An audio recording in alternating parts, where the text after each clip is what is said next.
여러분 안녕하십니까? 이어서 경남 소식입니다. 창원 국가산단 50주년 연중기획 순서입니다. 오늘은 입주업체들이 직접 이야기한 설문 결과를 바탕으로 창원 국가산단이 겪고 있는 위기를 진단해봅니다. 윤경재 기자가 취재했습니다.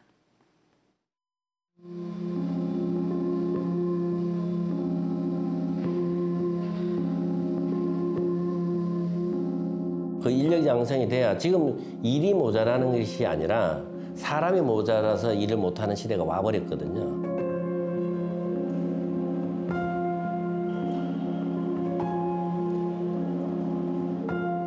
자기 브랜드를 가지고 있는 기업들이 어느 정도 수준인지를 한번 생각해 볼 필요가 있다고 보거든요. 아마 제가 생각하기로는 그리 높지 않다고 보거든요.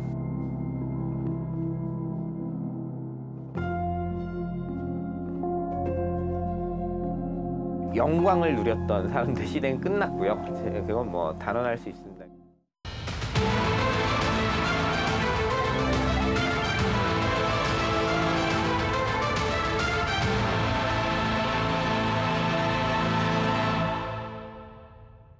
창원시와 창원상공회의소, 창원산업진흥원은 지난 5월 창원 국가산업단지 미래 50년 대전환을 주제로 입주업체 설문조사를 했습니다. 이 결과를 보면 창원 국가산단이 겪고 있는 위기의 단면을 여실히 확인할 수 있습니다. 설문조사에 응한 332개 기업 가운데 인력 수급이 잘 된다고 답한 곳은 40곳뿐. 인력이 필요한 업체 가운데 3분의 1이 넘는 129곳이 어려움을 겪고 있다고 답했습니다. 특히 숙련 인력을 구하기는 더 어려운 것으로 나타났습니다.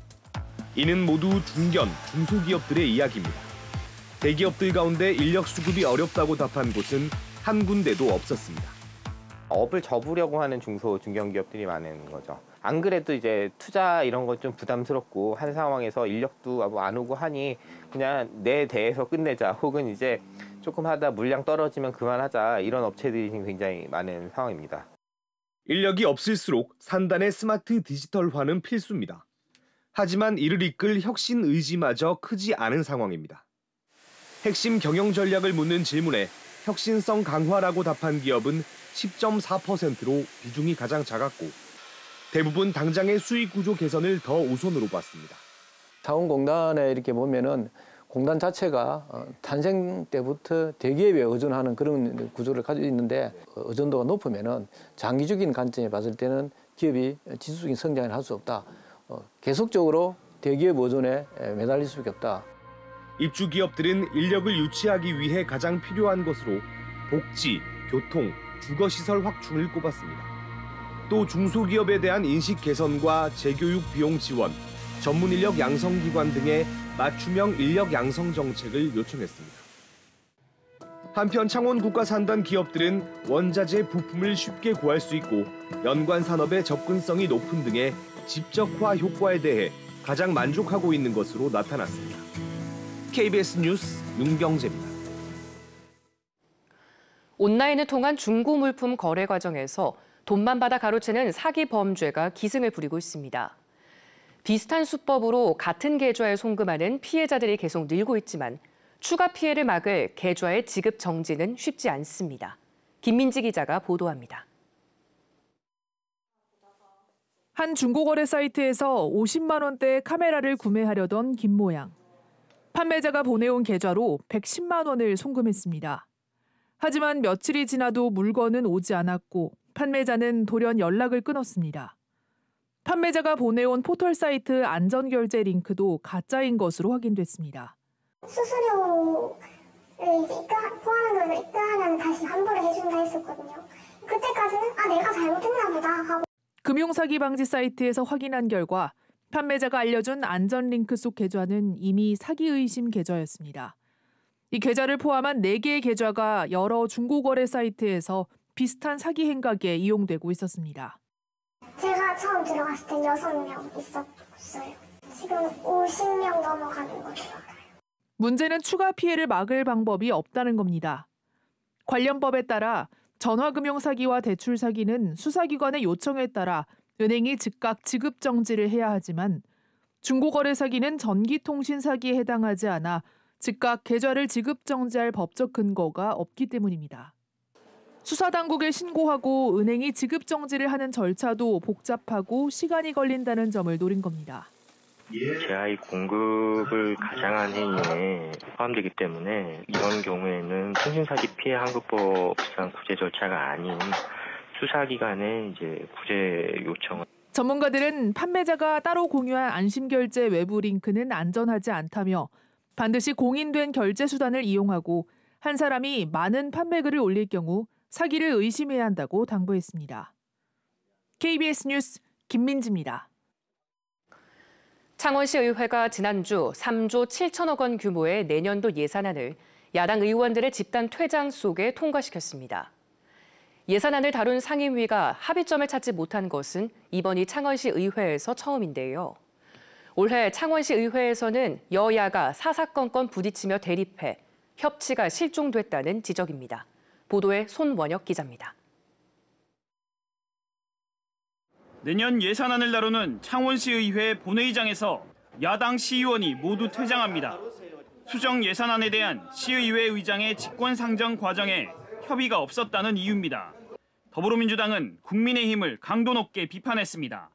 3조 7천 예산을 다루면서 수정한 내용도 야당에 공개를 하지 않고 이렇게 일방적으로 올리는 게 어디 있습니까? 문제의 발단은 예산결산위원회가 예산안을 의결하지 못한 것이 시작입니다. 통일 마라톤 대회나 걷기 대회, 주민참여 예산 등 6억 원 정도의 예산이 쟁점이었습니다. 예결위가 예산안을 의결하지 못해 직권 상정된 예산이 처리된 것은 창원시 의회에서 이번이 처음입니다. 국민의힘 측은 예결위 파행이 위원장을 맡은 민주당의 책임이 있다며 공세를 폈습니다.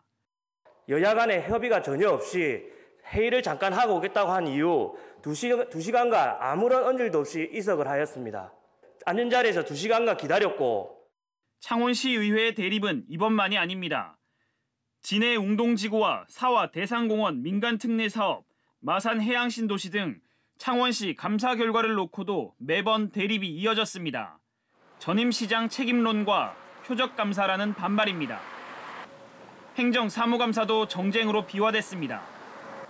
여당이 의혹 제기한 사화 대상공원 민간특례 사업, 야당이 제기한 재활용단지 입찰에 대한 행정사무조사 추진, 두 건 가운데 국민의힘이 발의한 건만 가결됐습니다.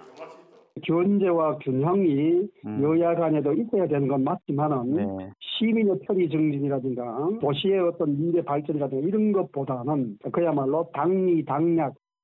공론회장이 되어야 할 지방의회에서 극단적인 여야 대립이 생산적인 논의를 가로막고 그 피해는 시민이 본다는 지적입니다. KBS 뉴스 손원혁입니다.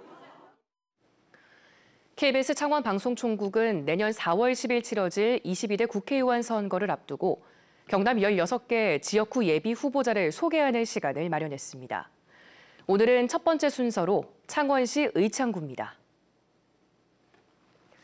더불어민주당 김기훈 예비 후보입니다.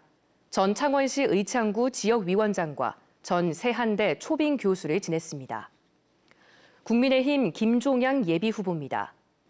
전 인터폴 총재를 역임하고 경남경찰청장을 지냈습니다. 국민의힘 배철순 예비 후보입니다. 전 대통령 비서실 행정관과 전 국민의힘 당무감사실장 직무대리를 지냈습니다.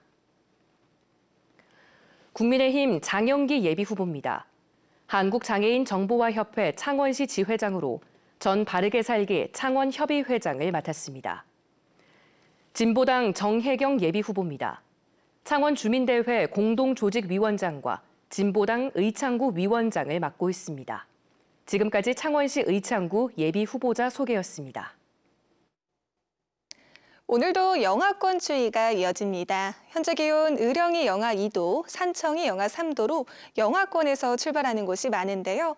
낮부터는 기온이 조금 오르겠습니다. 대부분 지역이 7도 안팎으로 어제보다 5에서 6도가량 높겠습니다.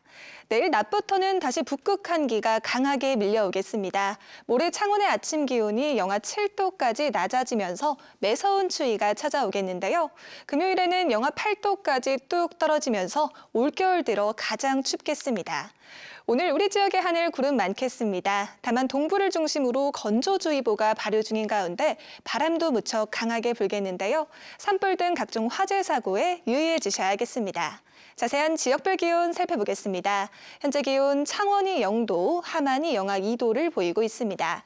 한낮에는 창원이 6도, 의령이 8도로 예년보다 2에서 3도가량 낮겠습니다. 서부 지역도 진주가 영하 1도, 합천이 영하 3도로 출발하는 아침이고요. 한낮에는 진주가 7도, 거창 6도 예상됩니다. 바다의 물결은 먼 바다를 중심으로 최고 2m로 비교적 높게 일겠습니다. 다가오는 기압골의 영향으로 내일 새벽부터 아침 사이 서부 내륙에는 눈이 조금 내리는 곳이 있겠습니다. 날씨였습니다. 어젯밤 9시 40분쯤 밀양시 상남면 대구 부산 고속도로 대구 방향 밀양대교에서 승용차 한 대와 뒤따르던 트레일러 2대가 잇따라 추돌했습니다. 이 사고로 트레일러 운전자 1명이 숨졌고 다른 운전자 2명이 다쳤습니다. 경찰은 차량 블랙박스 영상과 운전자 진술 등을 토대로 정확한 사고 경위를 조사하고 있습니다. 진주시가 다음 달부터 상수도 요금 감면 대상을 확대합니다. 적용 대상은 주거급여와 교육급여 수급자, 한부모 가족, 국가유공자 등으로 기존 7천여 가구에서 2만 7천여 가구로 늘어납니다. 감면 대상자는 다음 달 각 행정복지센터에서 신청할 수 있고 요금 감면은 신청서를 접수한 다음 달부터 적용받습니다. 기후변화에 따른 건설 부동산 업종의 피해가 경남과 제주에 집중될 것이라는 전망이 나왔습니다. 한국은행이 발표한 기후변화 위험 관련 보고서를 보면 연간 총 강수량이 1m 상승하면 지역 내 총생산 증가율은 2.54% 떨어질 것으로 전망됐습니다. 지역별로는 제주에 이어 경남이 두 번째로 피해가 크고 업종별로는 야외 생산 활동이 많은 건설과 부동산 업종의 피해가 우려됐습니다. 뉴스를 마칩니다. 시청해주신 여러분 고맙습니다.